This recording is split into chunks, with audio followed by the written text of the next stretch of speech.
I want to thank all the speakers for paying attention to the hook so carefully. So we actually have about 10 minutes of extra time. The cafeteria does not open until 11:30, so this time is available to us for comments. There are microphones in the room. Questions for our three speakers from this morning. I'm a little bit reluctant to ask you to all come up unless there is actually a question. I'd love to see some questions, though, that would need your participation.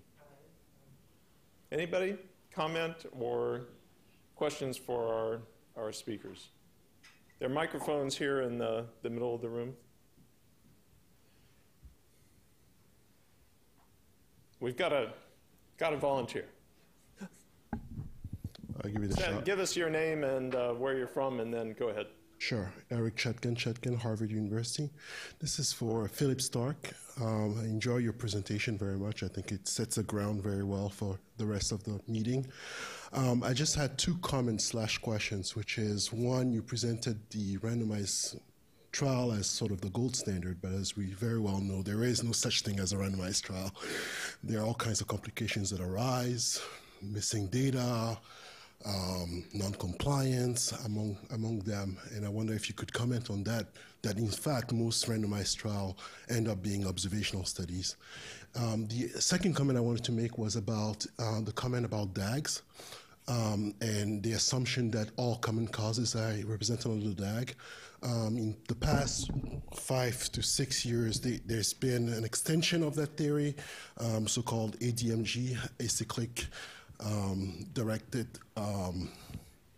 mixed graphs that allow for unmeasured latent variables, and there's a whole theory of identification in that context, and I wonder if you could also comment on that. So the theory has moved ahead beyond what Pearl and other people had 20 years ago. All right. All right, thank you. I'll leave it at that. Thanks very much. So the rabbit's still entering the hat somewhere. To answer the last question first, I guess. I mean, the mathematical theory is elegant, but the connection between the mathematical theory and the real world is tenuous and needs to be checked in every application. I just don't believe that there's general purpose inferential hardware that's context-free. And I know there are people in the room who disagree with me, so with regard to there not being randomized controlled trials, I mean, I do agree that especially if you're using human beings, there's always going to be compliance issues, et cetera. Some of them can be handled conservatively, depending on the direction of inference that you're trying to make. Missing data problems, I'm not a big believer, for instance, in modeling missing data. I'm a big believer in leaving them missing and taking that into account in the inferences that you make, depending on what direction you're trying to draw a conclusion. I don't know what, it is the gold standard. I do think that there are observational studies that carry enormous weight, and Snow was an example. There are others as well. And I just think that we always need to be worrying about confounding and assessing the quality of the experiments that we do carefully. So I think we have a follow-up comment here as well. Yeah, I want to expand on that and ask. Give us your name and. Oh, I'm Richard Shyness. Yep. I'm a speaker this afternoon from Carnegie Mellon, and I'm one of the authors of the technology that you are unhappy with.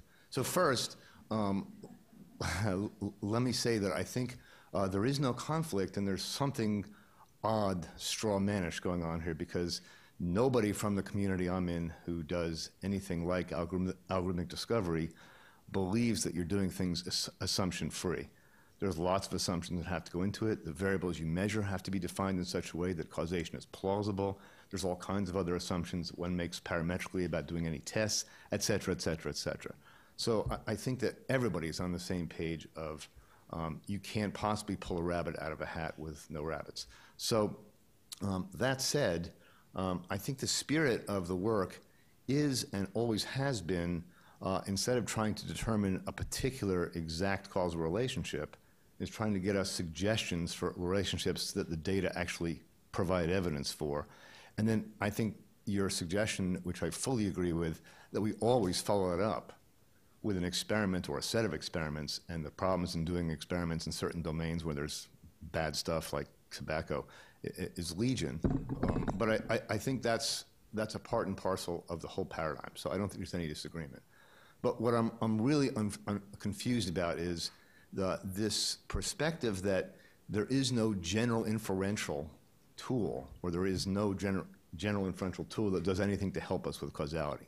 If you give up the idea that people are claiming there is an inferential tool that doesn't need human input and will pull rabbits out of a hat causally, and instead you say, in the tools set that people use to make causal inferences, to do causal science, right, there are many, including statistics, right, to do permutation tests, as you pointed out so nicely, including multiple regression, which is a way to test conditional relationships in certain parametric contests, including causal search algorithms, which have limitations that aren't well understood.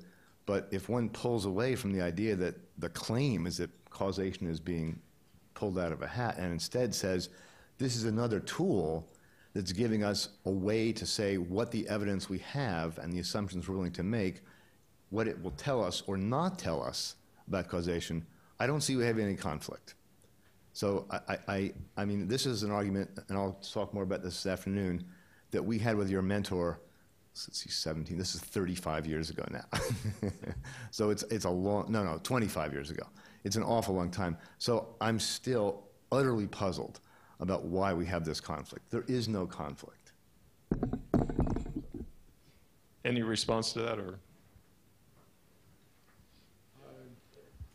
I mean, on the one hand, I agree with much of what you say, and if you view the tool as a tool for exploratory data analysis, I have no problem with it at all. But the claims that are being made, right now you're not making claims this strong, but papers, the book, whatever, make much stronger claims that causal structure is being discovered.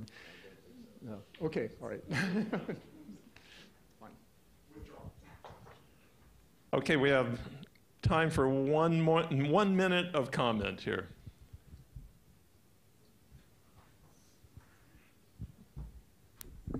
Hi, I'm Sue Norton. I'm an ecologist, coming at this from a little bit of a different direction. Dr. Stark, I think, presented a nice distinction of whether we are doing causation to establish that an agent is capable of causing an effect, whether we're using our analysis to determine the conditions under which an agent will cause an effect, or whether we're interested in establishing that an agent did cause an effect in a specific instance.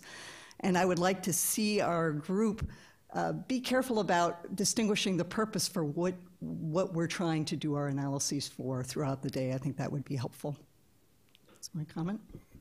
All right, thank you very much for that comment, and thank you for the discussion. Thank you to the morning speakers. We will reconvene at 12:30 on the dot. And there is lunch available in the cafeteria down the stairs. So.